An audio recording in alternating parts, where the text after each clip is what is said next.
All around the world, animals are losing their habitats, and humans are the main cause. We destroy ecosystems for agriculture and urbanization through deforestation and resource extraction. But why is this such a big problem? Well, because it happens everywhere, even right here at Utah Lake. Populations of native species have been declining rapidly ever since because of habitat loss. One example of this is with the June sucker. The June sucker is a fish found nowhere else in the world except for here in Utah Lake and the Provo River. For thousands of years, it has thrived in these waters.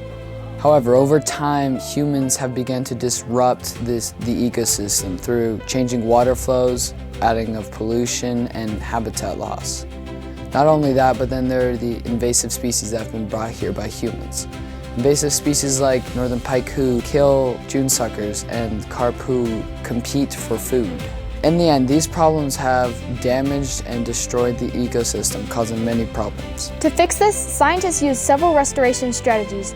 The project reverses the channelization of the lower Provo River, which made it too fast and deep, by creating shallow ponds that have warm, nutrient-rich water, creating a healthy habitat so the young June suckers can survive.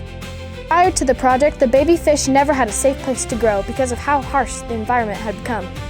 The project actively combats species that have disrupted the natural food web, using biological and physical control methods to stop the invasive species like the northern pike.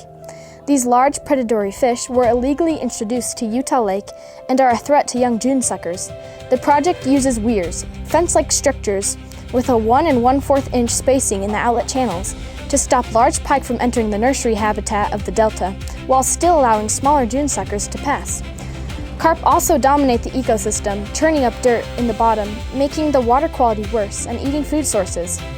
The Provo River Delta Project makes a more vegetated living area to give native fish a better chance to survive. There are also environmental principles like the removal of invasive plants like phragmites, a common reed, and Russian olive trees that have taken over the shoreline. The project replants the native cottonwoods and willows, which manage the shoreline environment better and can improve the water quality by filtering out pollutants before entering the lake itself. The willow roots also stabilize the bank and provide shading and organic food for aquatic life. Utah's been taking action right here in Utah Lake. They've created the Provo River Delta Restoration Project.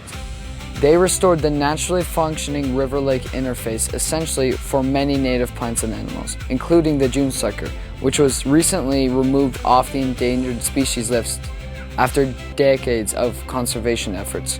So by creating this safe environment for the animals to live and reproduce, we have seen the improvement of populations of not only fish, but also birds, providing a safe place for them to rest. It also is intended to help improve water quality on the lower Provo River and to provide enhancements for public recreation in Utah County. They have park walking trails and an area where you can fish for fun.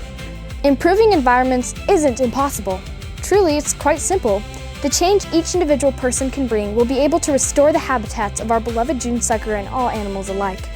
You can start with something simple, for example, planting native species in your yards. But don't exclude something as straightforward as supporting conservation efforts to reduce biodiversity loss.